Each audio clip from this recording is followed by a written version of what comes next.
এদিকে ফ্যান তুলে। হ্যাঁ আসো।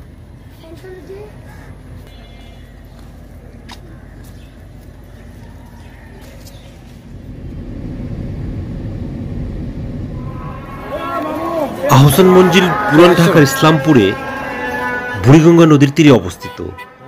আহসান মঞ্জিলের সাথে জড়িয়ে রয়েছে ঢাকার শত বছরের পুরনো ইতিহাস। ঢাকার পুরনো স্থাপনাগুলির মধ্যে অন্যতম শ্রেষ্ঠ স্থাপত্য হিসেবে বিবেচনা করা হয় আহসান মঞ্জিলকে।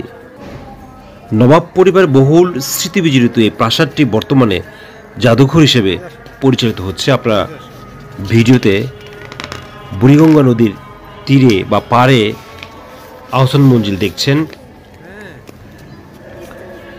আহসান মঞ্জিল বাংলার গৌরবময় ইতিহাস ও নবাবী ঐতিহ্যের সংমিশ্রণে টিকে থাকা এক সমৃদ্ধশালা। অষ্টাদশ শতাব্দীর মাঝামাঝি সময়ে জমিদার শেখ ইনায়েত উল্লাহ আহসান মঞ্জিলের বর্তমান স্থানে রংমহল নামে একটি প্রমোদ ভবন তৈরি করেন। পরবর্তীতে তার পুত্র শেখ মতিউল্লাহ রংমহলটি ফরাসি বণিকদের কাছে বিক্রি করে দেন।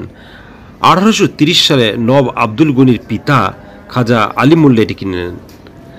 1859 সালে নবাব আব্দুল গনি সেখানে প্রাসাদ নির্মাণ শুরু করেন। দীর্ঘ 13 বছর লেগেছিল প্রাসাদটি নির্মাণ করতে। তিনি তার প্রিয় পুত্র খাজা আহসানুল্লাহর নামানুসারে নামকরণ করেন আহসান মঞ্জিল। একসময় ঢাকা শহরের সবচেয়ে উঁচু গম্বুজ ছিল আহসান মঞ্জিলের প্রাসাদের ছাদের উপরে সুন্দর গম্বুজটি। দোতলায় ভবনের বারান্দা ও মেঝে তৈরি করা হয়েছে মার্বেল পাথর দিয়ে। প্রাসাদের ভেতরে রয়েছে খাবার ঘর, লাইব্রেরি, জলসাগর, দরবার হল এবং বিলিয়ার্ড খেলার জায়গা। আর প্রাসাদের দোতলায় রয়েছে অতিথিদের খাবার কক্ষ, বৈঠকখানা, নাচঘর, গ্রন্থাগার, আরও কিছু বসবাসের কক্ষ। প্রাসাদের উত্তর ও দক্ষিণ দিকে একতলার সমান উঁচু করে বাড়ি বারান্দা রয়েছে। দক্ষিণ দিকে দোতলার বারান্দা থেকে একটি খোলা সিঁড়ি সামনের বাগান পর্যন্ত নেমে গেছে। প্রাসাদের ঠিক সামনে রয়েছে চমৎকার ফুলের বাগান ও সবুজ মাঠ। আপনারা ভিতরের বিভিন্ন লোকেশন দেখছেন। আমরা দ্রুত ক্যামেরা দিয়ে ছবিগুলি ধারণ করেছি, কারণ এখানে ভিডিও করা এবং ছবি তোলা সম্পূর্ণ নিষিদ্ধ। আপনারা বিভিন্ন লোকেশন দেখছেন। এখানে সাপ্তাহিক ছুটি রবিবার আপনারা এই জাদুঘর দেখতে পারবেন না।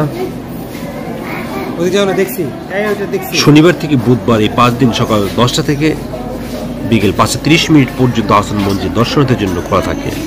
আর প্রতি শুক্রবার বিকেল 3টা থেকে রাত 8টা পর্যন্ত আহসান মঞ্জিল পরিদর্শন করা যায়। প্রতি বৃহস্পতিবার এবং অন্য সরকারি ছুটির দিনে আহসান মঞ্জিল জাদুঘর সম্পূর্ণ বন্ধ থাকে। ঢাকার সদরঘাটগামী যে কোনো বাসে উঠে জগন্নাথ ইউনিভার্সিটির কাছে ভিক্টোরিয়া পার্কের সামনে নেমে যেতে হবে। সেখান থেকে পায়ে হেঁটে কিংবা 30 টাকা রিক্সা ভাড়া আহসান মঞ্জিল যেতে পারবেন। অথবা ঢাকার যে কোনো জায়গা থেকে গুলিস্তান পর্যন্ত এসে রিক্সা অথবা সিএনজি নিয়ে সদরঘাট হয়ে আহসান মঞ্জিল দেখতে পারেন। অথবা গুলিস্তানের নর্থ সাউথ রোড ধরে নয়াবাজার মোড় হয়ে বাবুবাজার ব্রিজের আগে নেমে রিক্সা আহসান মঞ্জিল যাওয়া যাবে। এছাড়া ঢাকার যে কোনো জায়গা থেকে সিএনজিতে করে সরাসরি চলে আসতে পারেন আহসান মঞ্জিল। আহসান মঞ্জিল ভ্রমণের সবচেয়ে বড় আকর্ষণ জাদুঘরের সংগ্রহশালা। মোট 4077টি নিদর্শন আহসান মঞ্জিলের 23টি কক্ষে প্রদর্শনের জন্য উন্মুক্ত করা আছে। 9টি